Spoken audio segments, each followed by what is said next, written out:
Welcome to the sixth video of Quantum Mechanics Done Right, the shortest path from novice to researcher. In this video, we're going to talk about Chapter 3, the quantum mechanics of light. On the left panel there, I'm showing you the difference between a single slit diffraction and a two-slit diffraction. Often when people are taught quantum mechanics, they're taught that the single slit diffraction experiment on the top has no wave properties to it. But if you look at those two little boxes that have been highlighted, that's actually coming from wave diffraction interference effects. So the single slit pattern also has wave effects. It's just that the wave effects are much more pronounced in the two slit experiment, as you can see with the bright and dark bars in the lower plot.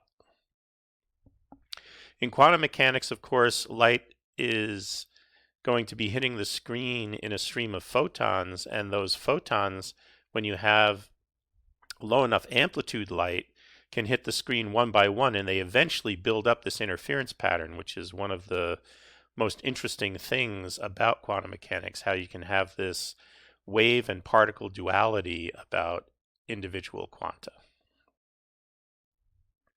So we're going to talk about Chapter 3, the quantum mechanics of light. Here's where we get into what Feynman called the most important experiment, and in fact all of quantum mechanics can come from the two-slit experiment.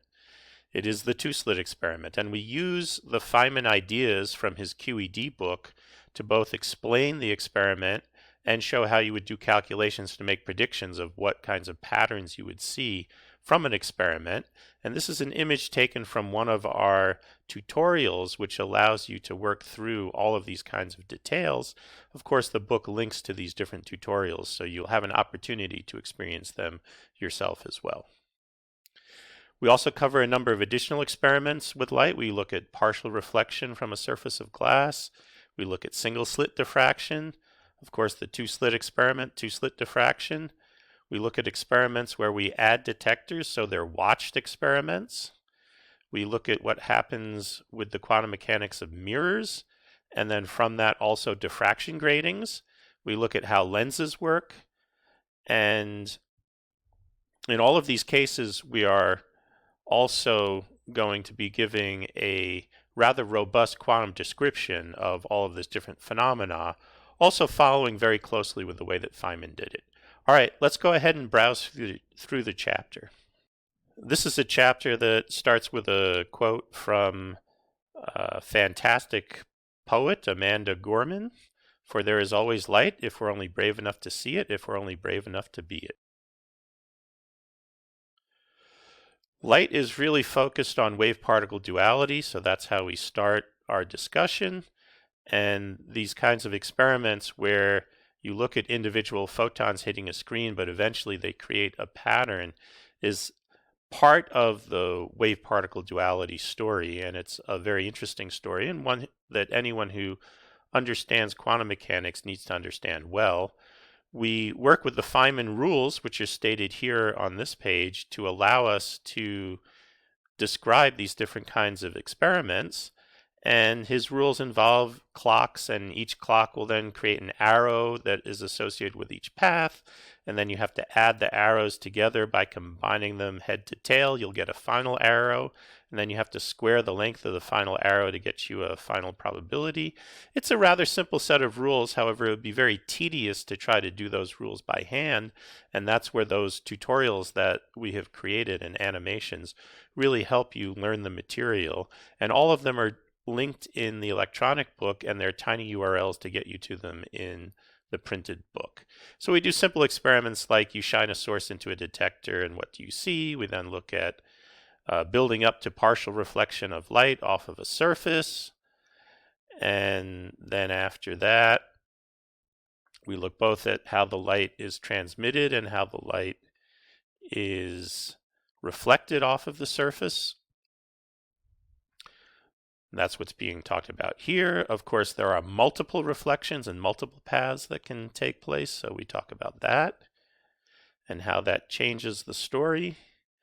You do get into a little bit of math, something called the geometric series, in order to explain that. And then we keep moving on further.